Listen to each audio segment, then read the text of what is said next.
You're very welcome to the Irish Political Roundup with me, Roisin the Cleric.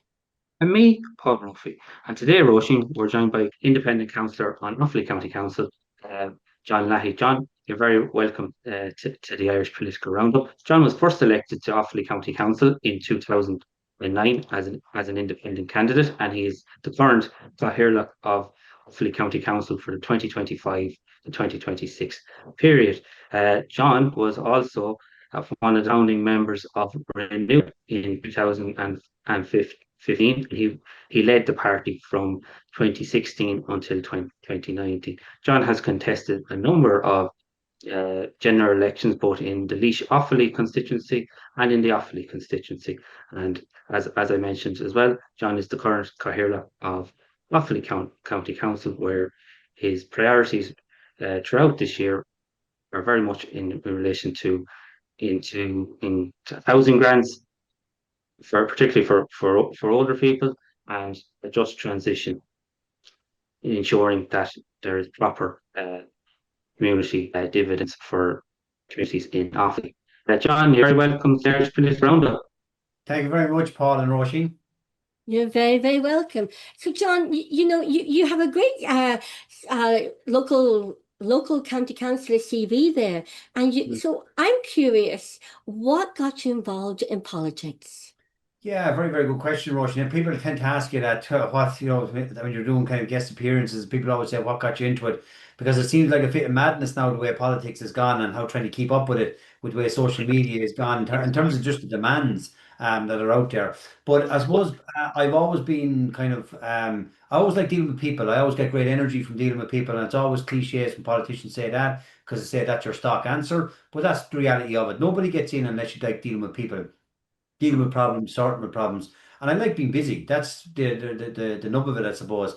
I was very fortunate through my working career. I started out as a plant maintenance fitter, probably the wrong choice in the fact that I kind of followed a family tradition rather than following my heart as such. When I was in school, even at a very young age, I used to be involved in helping the teachers and the coaches with coaching the teams. Even though I was in school myself, I would be out at lunchtime with the younger age groups and helping out. So I always had a fondness for GA and people as such. I was very fortunate to work in the GA for about 13 years before joining Renua. My job was I was the coordinator, I was the games promotion officer, and then that developed into games development manager. So my job was coordinating, say, the summer camps, school coaches, coaching the coaches is really what my job was. And I loved it. I really, really loved it. And it was a kind of it's unsociable hours. You'd be like natural enough if you're working for the GA, the clubs are out in the evenings, the schools coaches are in school during the day. So it was kind of like nearly 10, 12-hour days, but I loved it. And I suppose from there I felt maybe I had the platform because when you're in the GA, there's a good profile. So I created a profile within the GA, maybe accidentally or whatever way it worked out. And I just felt then at that stage in the local town that I could something to offer. So I put my name forward. People said I was mad.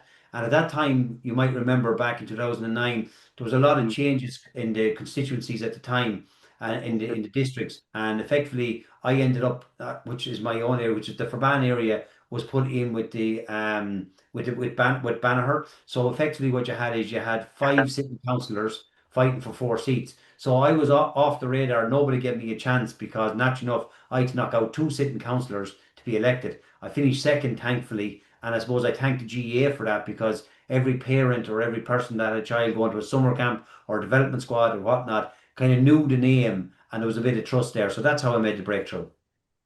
Yeah. And John, you're in a unique position at the moment. You're an independent. You're here like Offaly County Council. Like it can be difficult for independent councillors to reach those positions. But as you said earlier on, that was down to many years of hard negotiation and have learning how to work with the different parties. Yeah, and I suppose it's come on the back of, and my profession is I set up my own auctioneering business, Leahy Midland Auctioneers. I'm a negotiator. I'd like to think I'm a negotiator. I'd like to think I'm a deal breaker. I love getting in, and I always have this mantra that, and this is why I probably joined Renua. I always felt you have to be around the table, even if you're not in a position where you're in a position of authority, but you're in a position to make changes. and be in them rooms. I always felt sitting on the outside and shouting everything's a disgrace or this, that, and the other, that's no good to nobody. I've always gone, and Fianna Fáil always had the majority since I've been elected to 2009 in the council. I've always gone on that side to say I'll support you, and I'm 17 years supporting Fianna Fáil in the makeup of the local authority government or the local authority. And eventually, after 17 years, they turned to me and said to me, "Yeah, you're deserving of a position as Cllirigh because you have been there, you've been negotiating, and you negotiate this through." So even down to the last, say, the 17 years, 16 years before that, even though I mightn't be in Cllirigh, I was on various chairs of different boards. You know, say when I want to get something through, I'd go and I'd have numbers behind me, so when I come into the chamber, I wouldn't be blocked. And then I'd be highly criticised. Then people saying, "Oh, sure, he's only a Fianna Fáiler." I don't care if you were a Fianna Fáiler or Fine Gaeler. If that was where the decisions and the power was going to be, I was going to be at that table. And I've always taken that approach. And even when I've been on the radio, when someone would say, "Oh, you backed Fianna Fáil again for the chair," I'm going, "Of course I did, because I need to get something done in my area, and I'm going to make sure it's not blocked."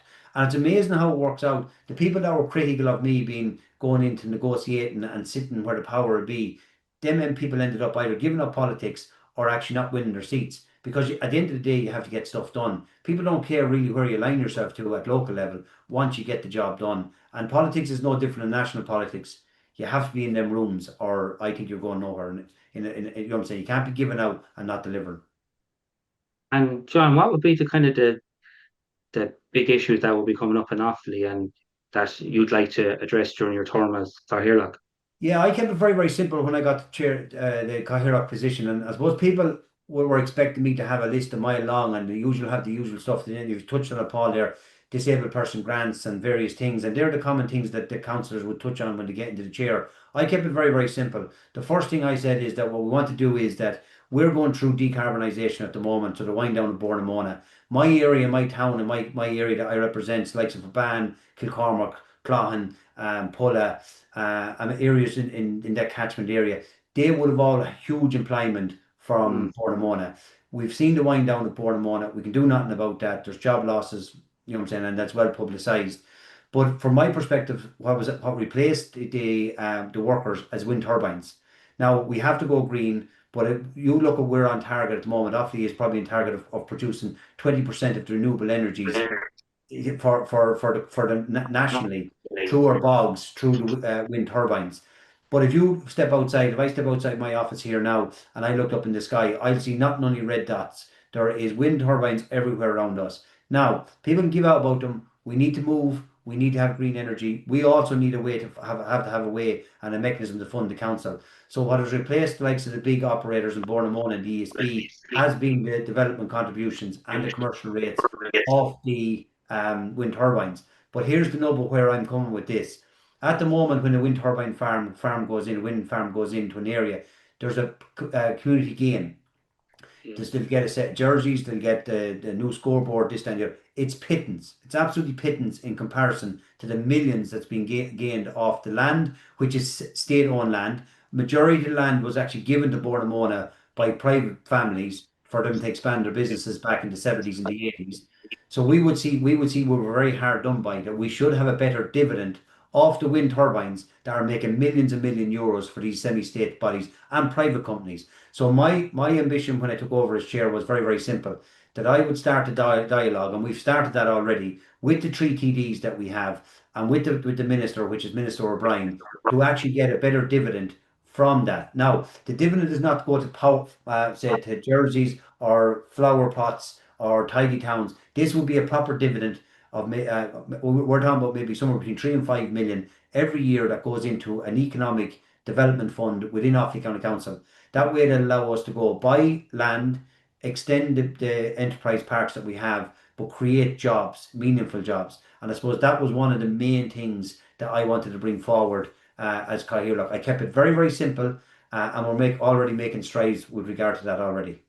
Yeah, because Bournemouth and ESB, they have closed down uh, since in the Midlands in Offaly, and they would have employed generations of people, and it's sad and it's shocking that, you know, areas that have provided such employment for so many years are now having to lie idle. And as you said before, Roisin, like we're importing peat from Germany, and we can't use our own bogs.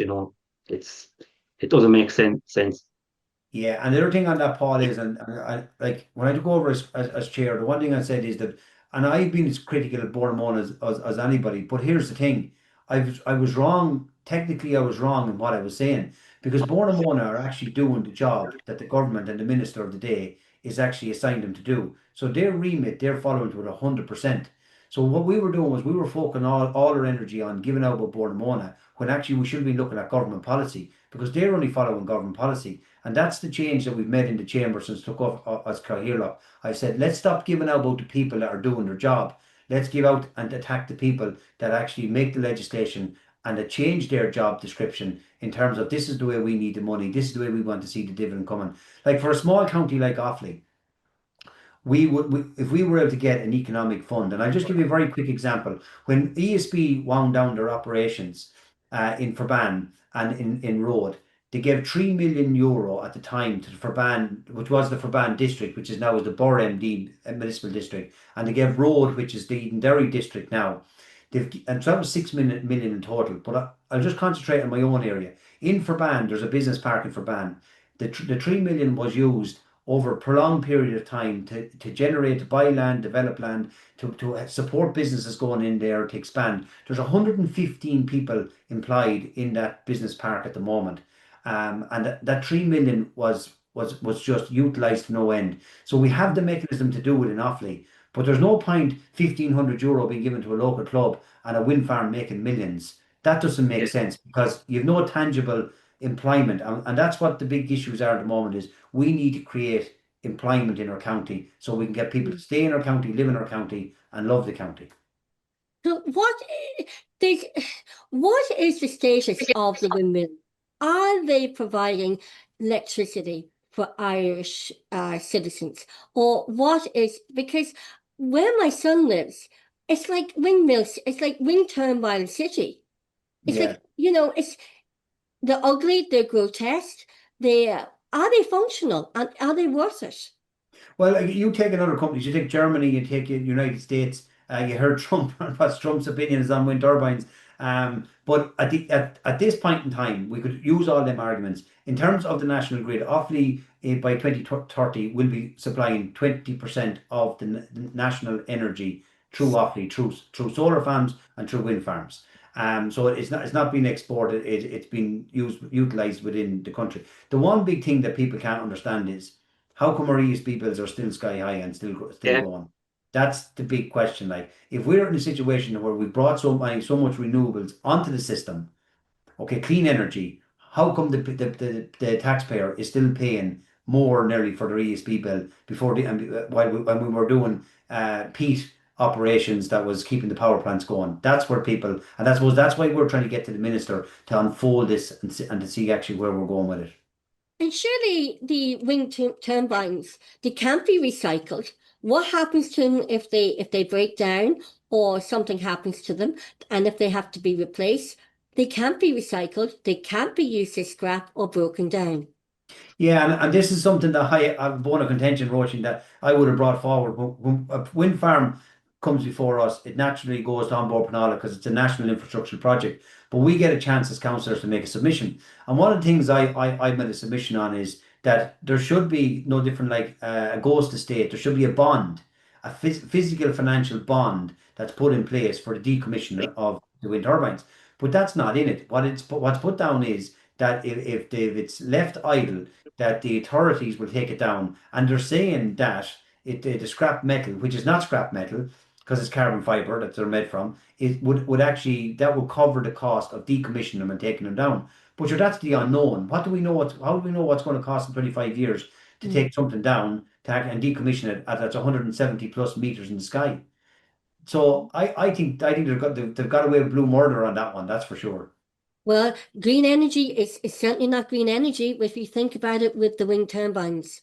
Oh, Because you do look at the amount of concrete that goes into a base, and what like there's lorries going in there for 3 4 months yeah, non-stop on cycles, just running stuff in. Like, so we can have these arguments. These arguments are probably had all over the country, but they're going nowhere, which is unfortunately. But I do know one thing, that Offaly County Council, we would not survive if we had not got the development contributions, and particularly the commercial rates of the wind turbines. For the very simple reason is we have no other way of generating, because one industrial estate in Swords in Dublin will be nearly the equivalent of what we have in the whole county in terms of enterprise. That's the reality of it. Wow. And you joined Renua. Tell us about Renua. What attracted you to Renua? I suppose Renua, it goes on the premises of what I've always stood for, in the fact that if you want to make a difference, you have to be part of something. I very much, you can probably see in my office here, there's a photograph above me here of Offaly under 20 All-Ireland twin team. I have another one here in my club. So I was always very much motivated towards everything has to be done in a team. And I had ran in the 2009 local election, got elected. I polled very, very well in the 2014 election as an independent in the local election. But I lost out. Sorry, I'm going to start again. I started in 2009 in the local election. I dipped my toe in 2011. In 2011 general election, I dipped my toe in. Now, I polled it well, very well, for an unknown as such. And then I went back in 2014, had a very, very good show in the local election. And then I decided at that stage, then I was always ambition. I wanted to run the general election.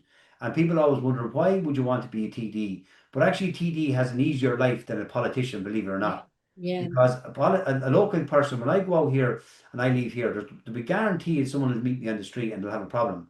And a very funny story, not deviating now, but a very funny story in terms of someone said to me, describe the difference between the local and the general or a TD. It's very, very simple. I had a guy that used to come to me every week. He'd be sitting in my office. And just before the night before the general election, I was out canvassing my own town, Kilcormac, and I met this gentleman, and he was canvassing for another candidate. And I couldn't believe it. I was going to myself, this lad's in my office the whole time. So the 2 or 3 weeks passed by. I wasn't elected. This other person was elected. He was a party member. He was elected. This other gentleman arrived back into my office again. Now at this stage, I had up to here. So I said to him, I said, listen, if you don't mind me saying, I'm going to use Mick as a name. Mick, you're in here every day of the week, but yet you're out canvassing for the other gentleman who's in Dáil now again. I said, can you ask me, why aren't you going to him? He says, John, he says, yeah, for real. He says, sure, he'd be too busy to deal with me. So the perception was I was going to do all the work. Yeah. But he was up in Dublin doing national stuff, but I was going to do all the slogging. But your local politician will go, no matter where you go, you get a job. There's no question about it. But you can't turn around and just email that or text that back into the office and say, get that done. You have to physically do that yourself. But anyway, going back to the Renua thing, sorry for deviating on that one. But going back to the Renua thing, people say, why did you join? And people would say, John, that was your biggest political mistake, was joining Renua, because you were on course as an independent to actually, well, people believe I was going to be elected. It's easy now when the game is over. But at the time, I felt I wanted to be part of something and I wanted to bring real change. And it goes to the nub of what, Paul, you started about in terms of how can independents have an influence. I felt if I was going to go to Dáil that you had to be part of, and I felt Renua could get 3 or 4 seats and make up the balance of power and be in a position of authority. And that's really where I thought. Now, what happened was we got branded as Fine Gael, which makes no sense to me. I know Lucinda would have been former Fine Gael. Eddie Hobbs would have been getting a lot of stick at the time, but he put a huge amount of effort into the party. People don't realise that Lucinda, Eddie and myself, we travelled the length and breadth of the country for about 3-4 months and then went back around again for another 3 or 4 months. The amount of journeys that we would have done together to try to bring about change. Now, people didn't want that type of change, but it's amazing the policies we brought forward. At the time, we were talking about we need to get a handle on immigration in terms of vetting people coming in. I was called a racist on national television. I was called a racist on, this was back in 2016 now. Now, if they're on television, they'd be clapping you on the back. Now, we weren't saying we weren't anti-immigrants. We were just saying we need to get a handle on this. So we were ahead of the curve on that. We also brought up an issue in terms of law and order in the country, that there was too many of repeat offenders ending up back into courts, wasting court time. If we need to build another prison, but we need to clamp down. And then look what happened after. We've seen the riots in Dublin. We talked on Garda Síochána. Privately, will tell you that crime is out of control in certain areas. So we wanted to bring in a 3-strike rule that if you appear back before, now I'm talking about not people, the media were very clever. They said, oh, if you rob a Mars bar 3 times and brought forward the Renua want to put you in jail. This type of, you know what I'm saying, codology was going on. But we were talking about hardened criminals coming in 3 times. Once you present yourself 3 times, that's it, you're going to jail. And I was on television, and I got a couple of, thankfully got a couple of limelights on TV, but it was more radio than anything else. And you know, people were laughing at the fact what we were trying to do. But weren't laughing in 2020 and onwards, because crime started to take a grip. So another one that we had was taxation. And we just felt that the middle class, middle working class, as we call them, were actually being squeezed.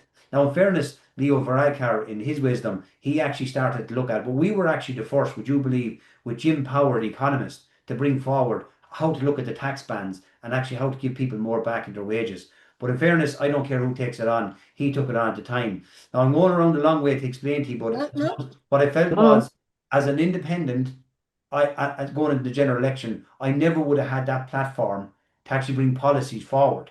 Because you're just bringing on stuff, oh, you be anti the government, anti this, anti that. Some independents are working off the premise that just be anti everything and it's the best news. Unfortunately, I'm not that independent.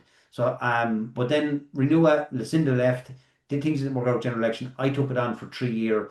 It is the best 3 years of my life, but it was the hardest 3 years of my life. And people would say to me to this day, John Leahy, you'd be in Dáil Éireann if you didn't join Renua.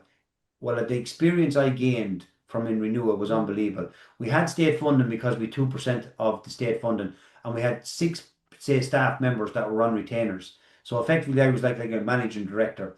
We were creating policy, we were contesting different things, we were putting press releases out every second or third day. We were operating as a party, only in a very small measure. And to me, the amount I learned in terms of how the team operates, which will never leave me. Do you know what I'm saying? And I suppose that's the beauty of it. But I did make a decision that Renua was, after the local election, we ran 26 candidates, 27 candidates, including myself, in the local elections, and it just didn't work out. And at that stage, I knew, as a leader, going back into the board, there was, you know, where do I go? We had failed. It took us 3 years to build up to the local elections. I was the only one elected as a Renua candidate. I had failed in my endeavours, and at that stage, I gracefully just bowed out and went back as an independent. Looking back on hindsight, do you think if Renua was here now, would you be making the traction? Absolutely. There is no question about it, because we still haven't addressed many of the issues that we're talking about. I think we'd be, and like people were branding us far right. Anybody knows me knows I'm not far right, that's for sure. But when you're branded, you're branded. It's very hard to get that brand off you. But now I'm looking at policies that are coming forward now that people are shouting and screaming for, that the political parties are afraid to make that move. And if they've made that move privately and secretly, they would be rewarded in the ballot box. There's a small minority that have control on this country at the moment, and the majority are just staying silent. But I just love, just for a couple of policies there, just a couple of hardened policies, particularly law and order, taxation, various other things there that just seem to be endless kind of handouts that are handing at the moment. I think people want that to be dealt with, and I think we would have been advised for that. And I think people would appreciate it. Would be as big as Fianna Fáil and Fine Gael? No, because that's 100 years of politics. But we would have carved out a nice niche, and I think we would probably over time maybe have 10 or 12 on centre right. That's where I would have seen it. I noticed in 2014, 2016, the word racist was brought in very subtly if you disagreed with anything from the progressive people, or even the NGOs, or it started off for me where I noticed it in the NGOs and in third level institutions.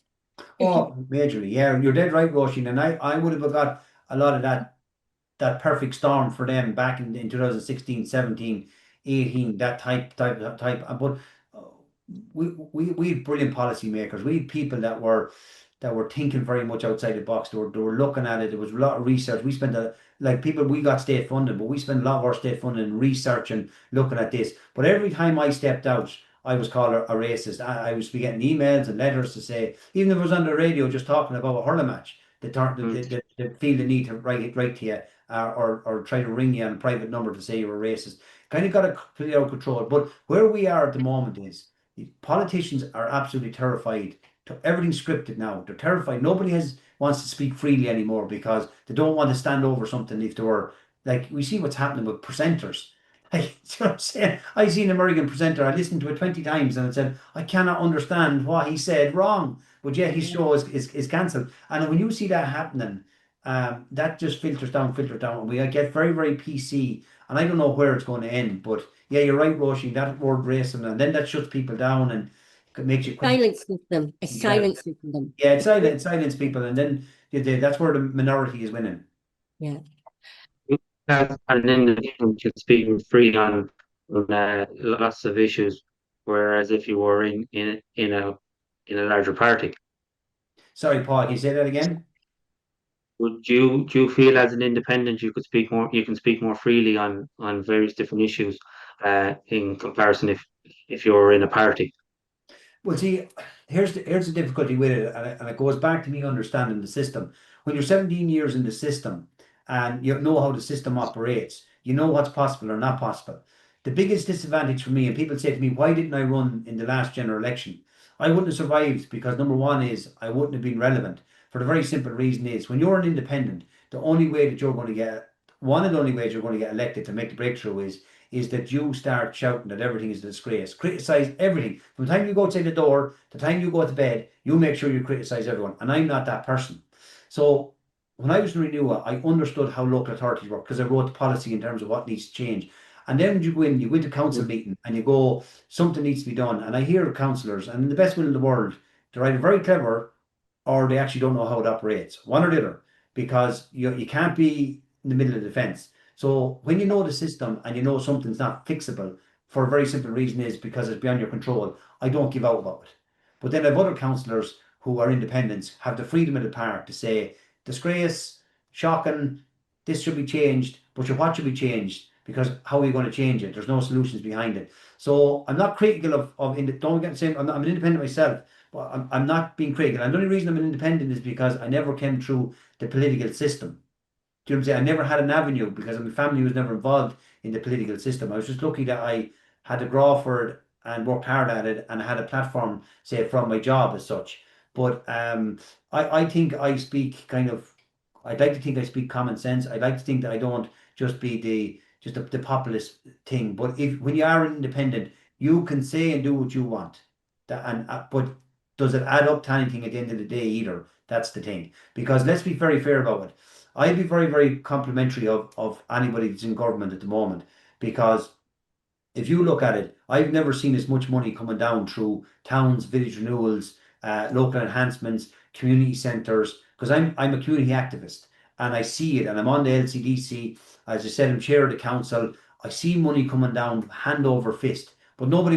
The problem you have at the moment is that the politicians that are from the parties, they're nearly afraid to say and compliment the minister for allocating money because they'd be criticised on social media. So, but you know, I that's where I am with it, Paul. You're right in what you're saying, but I would be very much like to think I'm very proactive and simplistic and understand the system. And if something needs to change, I'll give out about it and come with a solution. And if it doesn't, I just don't say anything. It has to be solution based. It has to be, Roisin. It has to be, because it doesn't work. Sure, all you're doing is telling lies to yourself, telling lies to your voters. Yeah. Do you know?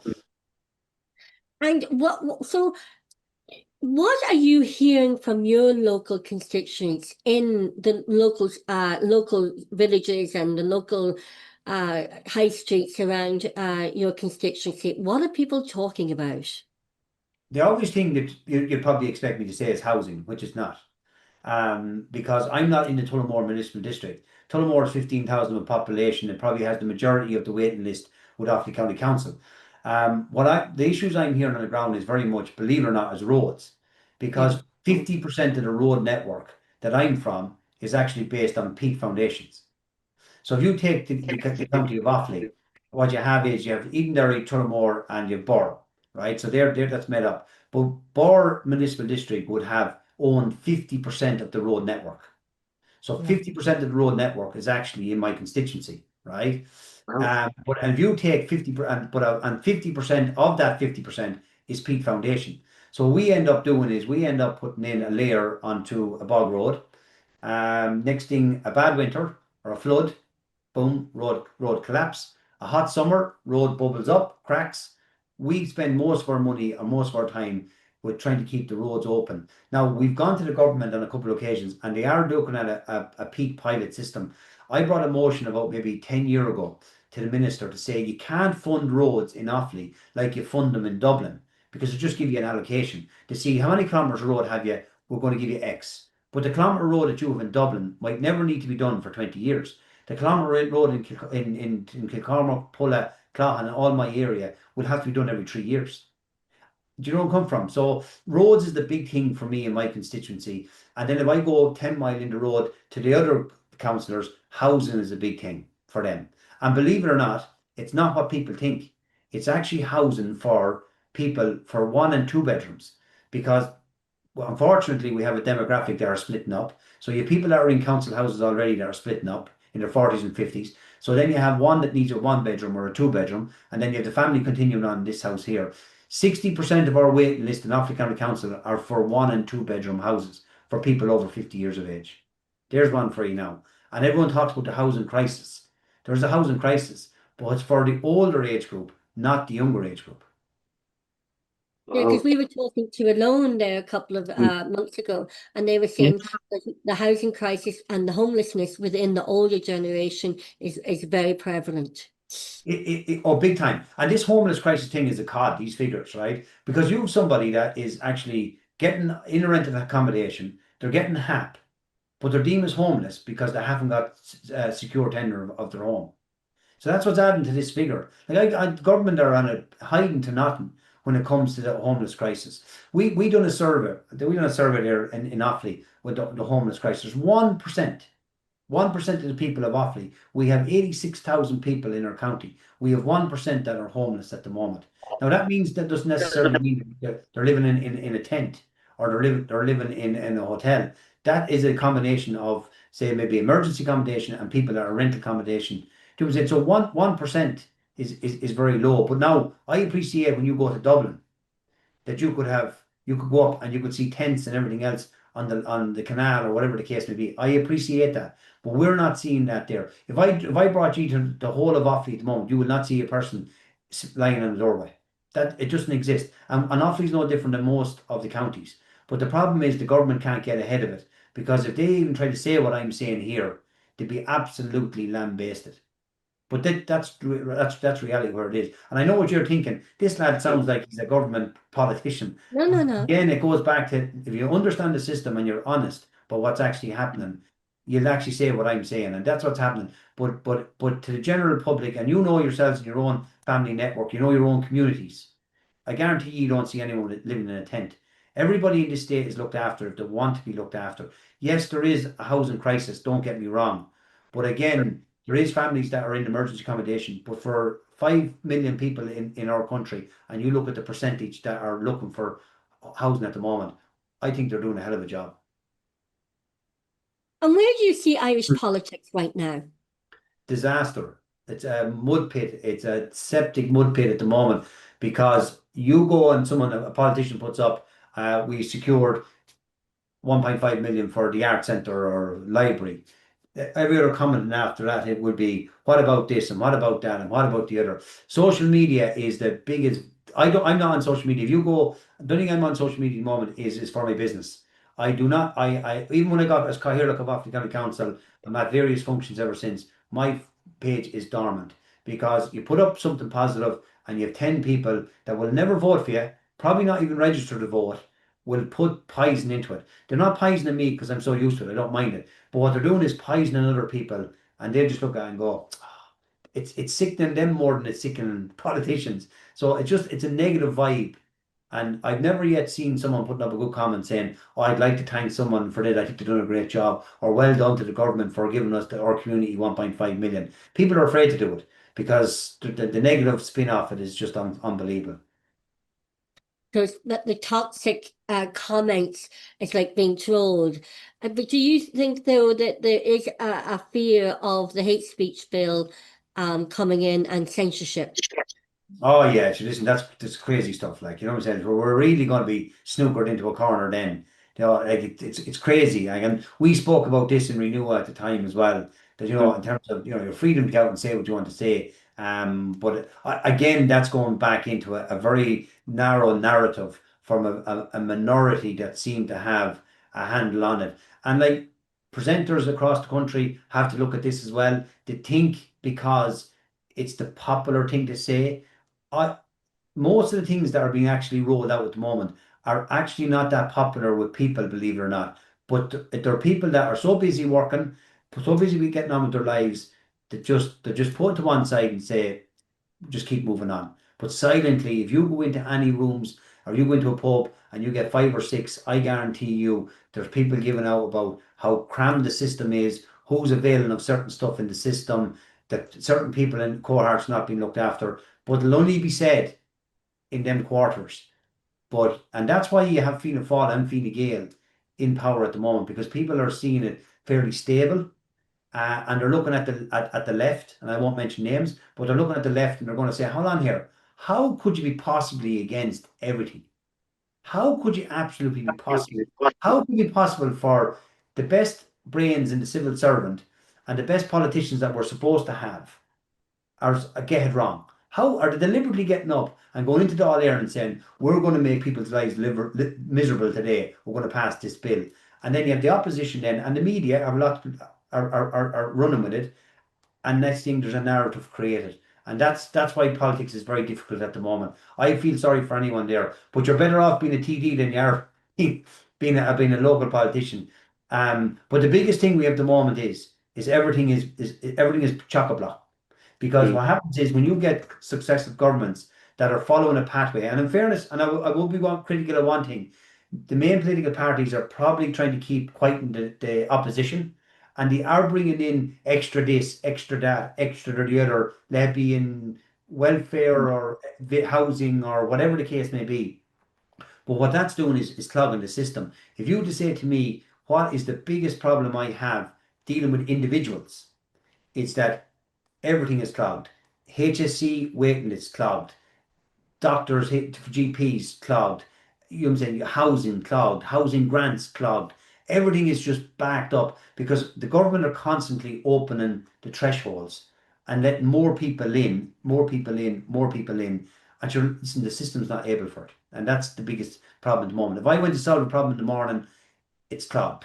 You know what I'm saying? That's the difficult. And the good has gone out of it before you achieve what you want to achieve.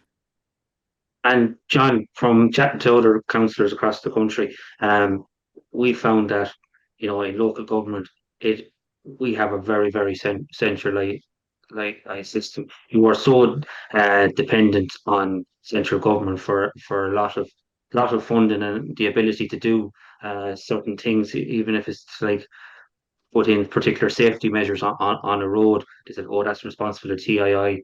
You know, you have to get their say so to do that. Do you find since you've been elected that this kind of centralisation of power is just getting worse and worse? Yeah, centralisation of power, and councillors are to be blamed for it, because councillors at local level would not make a decision to save their lives. And if one person came to them for a national infrastructure project in their county, and it was their next door neighbour that was giving out about it, they'll go with the neighbour rather than the bigger picture. So I've seen this time and time again, and even councillors be on to me about, oh, we central government now controlling this. And I'm going, yeah, because remember 5 years ago we wouldn't even make a decision. We couldn't even get an agreement in the chamber to do A, B, and C. So central government, what they've done is they've realised that local politics is going to try to do the populist thing. Now there is good councils out there. We have a great council, and we'll do the right thing. But if you look at it, water was taken out of housing. Roads is effectively is gone out. Water's gone out of the council. Housing, say to a certain degree, because people think that Offaly County Council and local authorities have the money. They don't. They have to apply to the department to get the money for the bills and the buys and everything else that goes with it. Then when you look at it, is the roads have been taken out. The TII, you've touched on it, Paul, that's been taken over control. So everything is being, now in saying that, if you look at a county like Offaly, if we didn't have the money coming from the local property tax, that from the surplus, well, there's no surplus, but if we hadn't got the equalisation fund coming from the entire country back into Offaly, we couldn't run our business.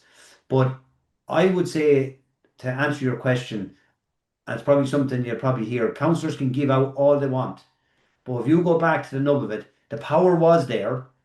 Why was it taken away? And it's only taken away if you're not progressing and moving things on. And I've seen that over 17 years. I've seen stuff that we wouldn't act on and other councils wouldn't act on because you didn't want to maybe fall out with the local neighbour, this, that, and the other. You weren't strategically thinking national. And in some ways, they've done us a favour because some of the big decisions that they make, we can hide behind it. And that's the reality. Do you think though they should be brought back to all these decisions, especially with water, with housing? Should that all be brought back to local authorities? No, No. I don't, because it'll just basically what happens is be less progress. When you have a higher level that's funding you and your targets to meet, if you give the control back to it, I think we'll see prolonged projects not happening. I don't think deadlines will be missed. I think there's, as I said, Roisin, there's a reason it changes. Now I'm very much kind of thinking from a business point of view rather than a political head, and I see it from all angles. But the government of the day, to have civil servants that have gone through this and they need projects moving. If you're relying on everything and you've the decisions of all the local authorities, and there's great local authorities, we have brilliant staff. I'm talking in general now. I'm not talking about Offaly County Council here, because I'm not need to height the praise for Offaly County Council. But if you bring all that powers back, what you're going to do is you're going to need more staff.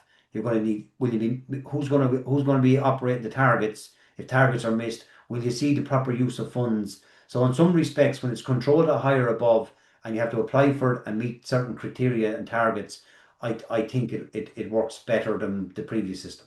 And there's not too many councillors will say that to you. No. No. But could a hybrid of, if we take say Irish Water, for example, that some responsibilities would stay at a higher level, and then at a local level, um, put more resources back in. So for example, if say something breaks, the county council they don't have to ring a company down in Cork who have a contract to to um fix the problem, whereas they can say, right, we can deal with that ourselves. Yeah, I hear what you're saying, Paul, and you're right. And I have I have 3 or 4 issues myself, and I'm only at the last meeting of I said to the councillors, because stuff was coming through me, that we're going to bring in Uisce Éireann and we're going to bring them in committee. Bringing them in public is you're only going to get the stock answer and you're just going to get blown away by the presentations and whatnot. There is a lot of issues out there with Uisce Éireann and what Irish Waters is known as. But let's go back to the nub of this again. They're completely under-resourced. They were set up under false pretenses in the fact that Minister Hogan probably had the right idea in terms of looking at every house paying for water. That's what it was based on, right? Then what happened in the last hour, when everything was constituted and ready to move from the local authorities over, then what happened was no water charges. So basically what happened was they were put in emergency money, do what you have to do, shut your mouths, get on with it. We got a presentation from Irish Water a couple of months back. And if you listen to what they're saying, and I've no doubt they're telling the truth, they're completely under-resourced. Now, they're after a couple of billion now, but they're completely under-resourced. They can't keep ahead of what they've taken in charge of, which is, I'd say, 40% of the entire mess in the country with pipes that are decayed and whatnot. So they're not able to get to grips with it because they never were constituted properly with a proper funding mechanism. And now what we're doing is, when local council rings up and they want to boost the pump, or they want this, or they want that and the other, what's happening is they don't have the resources nor the money. Now the government have given them a couple of billion in the last midterm review. I think you'll see improvements on it, but they got off to a bad start. Now I would be lambasted for saying the likes of this, but that's the facts of it. Again, I'm going back to the business sense of it. When you listen to them and you listen to them carefully, and when they're in the chamber and they're explaining to you, this is what we inherited. This is the amount of leaks that you have in your county that we can't get to. You're looking for this done, that done. We have no resources to it. We can't get contractors because there's not enough contractors out there. No different than building a house. There's no contractors. They have labour shortages. So I can be very critical of Uisce Éireann and Irish Water, but you have to go back to the nub of it and say maybe it's not all their fault. If they could do it, would they do it? I think they would. Yeah, exactly. And as we said, was local government. We said it was very, very centralized. And you said when you were in Renua, you wrote a policy document on local Yeah. government. What kind of changes would you like to see in local government over the next number of years? Well, what I'd like to see is that number one is that everything be on a traffic light system. So if we got a situation whereby, for example, roads, so we come in and what happens is that we put something into the system and someone says a time frame, give or take, that John, that is agreeing, that road doesn't need to be done. But that doesn't change. So when I go in and make representation for Joe Blogs down the road, I can say, Joe Blogs, that is at a road that's graded as X. And I said, that won't be done, but in the next 4 or 5 years, that's going to be done, right? Then what happens is if you look at it, if it's in the amber, well, then you know it's going to be done within 2 or 3 years. And then if it's in the red, we know that's priority needs to be done. The difficulty for councillors is that when someone comes and they ask someone about a road, they ask the six of us in the area. Okay, so now we're all going in and six of us are asking the same question to the same engineer.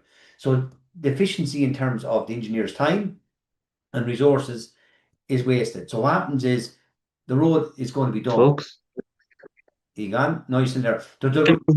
Yeah. So basically, what I'm looking at here is that you get a pathway or a time frame for everything to be done. That's what we were trying to bring in at the time. That bring in something that's measurable and that cuts out the time wasting of councillors writing to the engineer, ringing back the person. That's been done 6 times for every issue that we have because nobody just goes to one person. Everybody goes yeah, to it's very true. right? And what we were saying is that's what's killing the politician. So what happens then is that that road is not going to be done anyway because it is a green road. It's not. It doesn't need to be done. But what happens is the engineer is saying to you, "We'll get to it. We get to it," because the pressure's coming on. But she's never going to get to it. So what happens is I have that problem now for the next 6 years. I'm telling the same person, "Oh, it's going to be done. It's going to be done. It's going to be done." And that's only one instant. Put that for housing, put that for water issues, put that Yeah. for environmental issues, for planning, for enforcement. Nick, you only need 20 of them. That's never going to happen. So there needs to be kind of a situation where people are, and you manage people's expectations. And I think if a system like that was put in, you can go onto the system and say to Joe Blogs, so Paul, you ring me up and say, John, I want my road. What road number is that? Boom, boom, boom, boom. I can go into a system and say, listen, that's not going to happen, Paul. It's down as a green road. Unless something has happened with a storm, we'll get it reviewed, but it's not happening for 3 or 4 years. But every councillor is saying the same thing. Instead of councillors trying to trip over each other to try to see who gets the road done. Yeah. And that's where I think the biggest time wasted is for in our time and our resources. Like I'm going to give you an example. People say to me, how do you manage, like you're busy with your business, you're busy as Cathaoirleach. And I've a policy. So Roisin comes to me and she's in Tullamore and she wants a house. Okay. And she's 6 weeks on the waiting list. Roisin says to me, John, will you make representation for me? Absolutely no problem. How long are you on the waiting list, Roisin? I'm 6 weeks. Where are you? In Tullamore. Roisin, you're about 6 years from getting a house. Come back to me in 6 years' time. Roisin's going to go, Right. what? Right? So Roisin goes away, and next thing she goes to another politician. And they'll say, ask the very same question, say, Roisin, I'll make representation for you. And they'll say to you, ring me back in a month, ring me back in 6 weeks. They know, I know, that they're not getting a house for 6 years because it's a graded system, right? So what happens here is that politician is writing a letter into the council every 6 to 8 weeks, right? For Roisin, right? Roisin's probably one of 800 that's looking for a house. And there's a designated staff inside or two that's non-stop writing letters back to the politician to say this Roisin will be considered in due course when availability is come. By the time that Roisin gets a house, which is 6 years, she has 6,000 letters from 6 different politicians. So who's paying for that? Time, resources, and the whole lot. So honesty has to come into politics. And people say to me, how do you manage it? And that's how I manage it. I'll be honest with people. Roisin meets me then in 3 years' time. And I'm knocking on the door. Roisin, no, I'm not voting for you, John. I asked you to get me a house. Did you get a house, Roisin? No. I'm still not voting for you. But Roisin, I told you the truth. And you're not voting me because I told you the truth. I meet Roisin 6 years later. I say, well, Roisin, well, she said, you know what, John Leahy? You're the only one who told me the truth. It was 6 years that I got a house. That's the problem with politics. Yeah. That is and that's why everything is jammed up. But how many politicians? There's 19 politicians in the chamber. There's 3 TDs that are doing a great job in Offaly, right? But every one of them TDs are writing every month on the month. It just comes out of and the state is paying for the stamp, they're paying for the envelope, they're paying for the person that's paying for it, and they're clogging up 2 staff members every month just replying to politicians for something that's not going to change because there's a system in place. And honesty is integrity. And if you bring honesty back, you bring integrity back to politics. And it'll never happen, Roisin.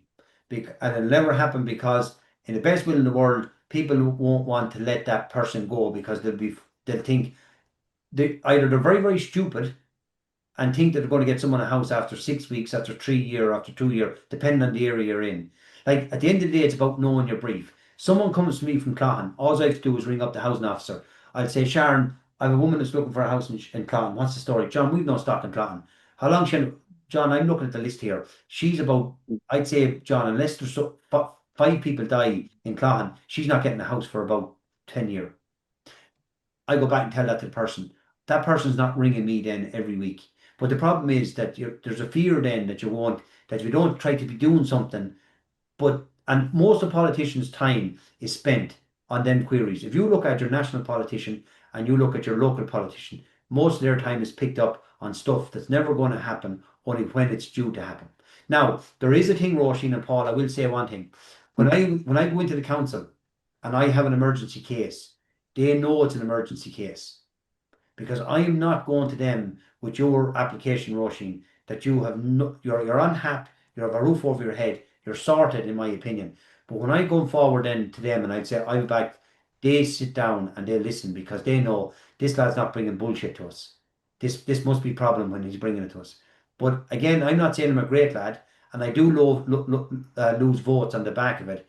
But like, you have 2 choices: either mislead people or tell them the truth. And that's a simple, or you don't know your brief as a councillor. I think I'd rather personally know the truth. Yeah. Because I know where I stand and I know what to expect.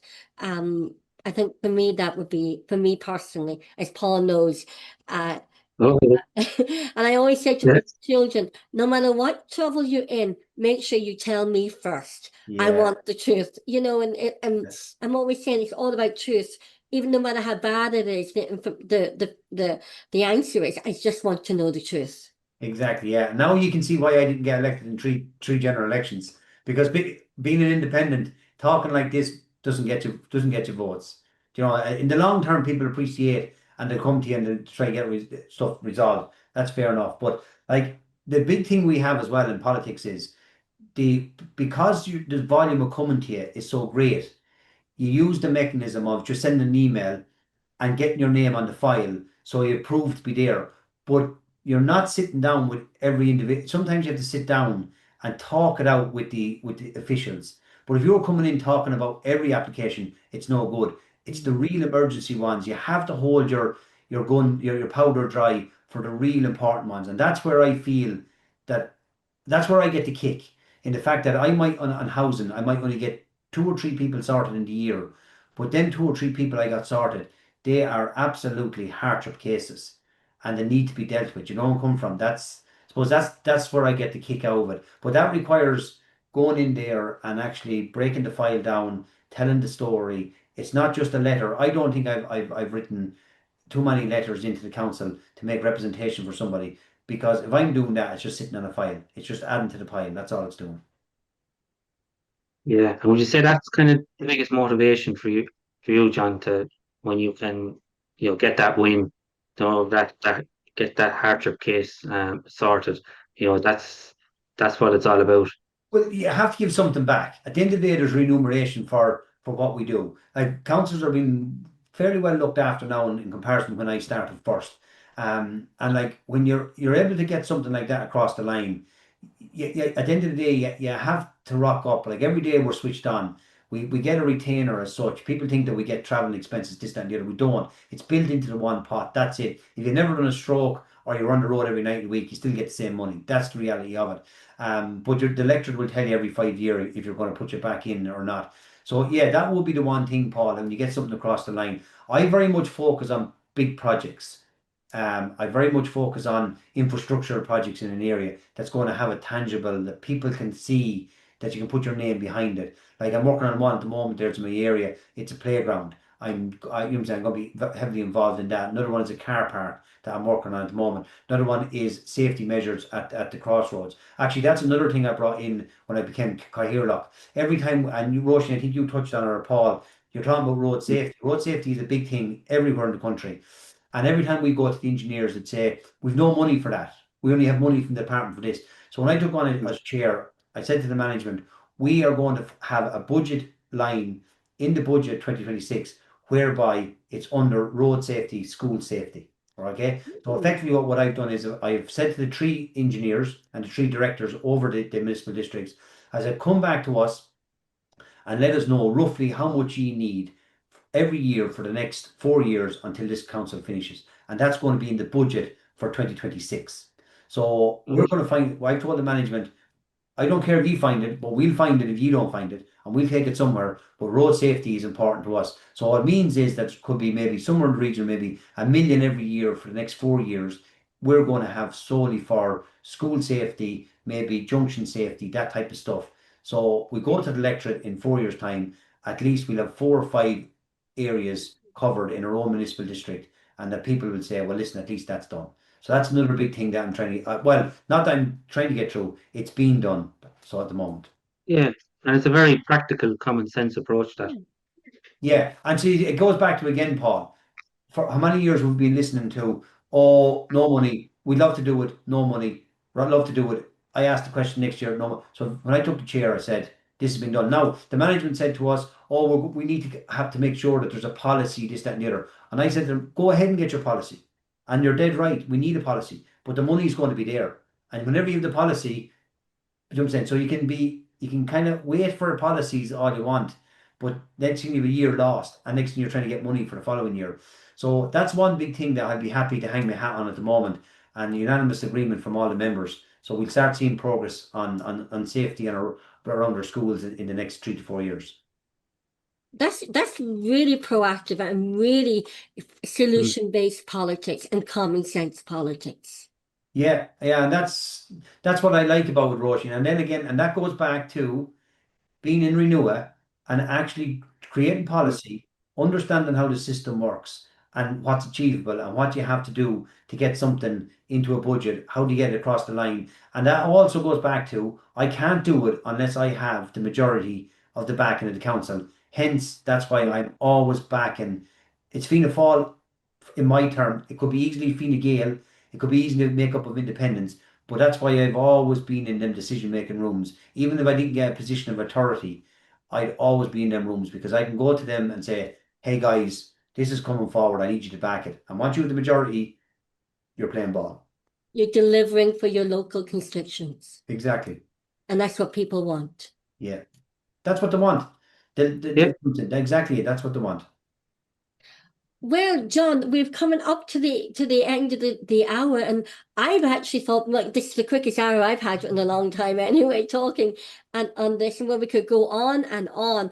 I'm really fascinated. We hope that you'll come on again with us again. Of course we will. And even on a panel discussion as well with county councillors. And as I said off air, and we've said many times on air, one of our things we're quite proud of is that we are deliberately giving strategically county councillors across Ireland a platform, because as 2 former radio presenters here, we know that local county councillors only get local coverage, and it's good to give local county councillors a coverage nationally on social media and on YouTube. Yeah, and thank you very much on behalf of Offaly County Council. I suppose the councillors, thank you very much for that, because you have an understanding of what we're going through at the moment. And in fairness, when I said to you that a local councillor is busier than your TD, you were nodding. So you understand it. And when you people understand it and get the word out in such a national, say, platform that you have, it's much appreciated. And county councillors do not get the recognition what the TD and MEPs get. No, or the finances. Yeah, that's it. They're dead right. Or staff, as you were mentioning earlier. Big thing. big time. And I think you'll see changes. I think we will see changes. I think the various unions are doing good work in identifying that. Now, how that works in terms of staffing, or you can say more money won't solve the issues, because you can't make two of yourself. More money is not going to make two of me. No. But you need assistance in terms of that you can rely on someone, even if it's only part-time, that they know you're going to be in the office on a half day, Monday, Tuesday, Wednesday, whatever, and they can get your stuff done. I think if you don't have that, you just won't have, the next core heart won't be just getting involved, because the volume of work is just endless and endless and endless. We really do not believe that the county councillors get the recognition, and that's something that we like to give the local county councillors, who are the grassroots heart of politics. Oh, thank you, Roisin. And I mean that. I'm not just plum-mossing. See that southern word I'm getting used to now. I'm not just plum-mossing. Yeah. I really do believe it, because, especially doing this, Paul and I have really seen the hard work. You're on call 24/7. People knock at your door. As you said, you can't go out in the street. You can't even go out for a meal if somebody be grabbing you. So, or in the shopping, in the car park. So we really appreciate that. And it's good to give a platform to grassroots, because that's how the TDs find out what's really happening, is by listening to the local county councillors. And that's how local people like me and Paul get to know what's happening or take our issues, is to use the local county councillors. Yeah, totally agree. And we also go out and about, John, as well. So if there's anything in Offaly that you think Roisin and I would be, interested in covering, please do get in touch, because we do like to get out and about as well, and see what's really happening on the ground as well. Oh, perfect. I'll bear that in mind. Thank you very much. Yeah, and we're here anytime. So give us a call, even if it's only 5-10 minute interview or a bit longer. We will definitely cover any issues that you would like us to cover. Perfect. And I would say to you, if you see something that maybe on the media or something, and you want to maybe just get a take on it, give me a shout, or I'll put you in contact with someone in the other areas that would have a better handle on it. Definitely, without doubt. You know what I'm saying? Use me as much as you want to ring me and say, John, such a thing happened. What's the story? I'll come on, or I get someone to come on to talk about it. Brilliant. Just hold on there just after we finish, and we can exchange more things there. So, but to you, John Leahy, thank you so much indeed for taking, Councillor John Leahy, sorry, thank you so much for taking the time to speak to Paul, Brophy and myself here on the Irish Political Roundup.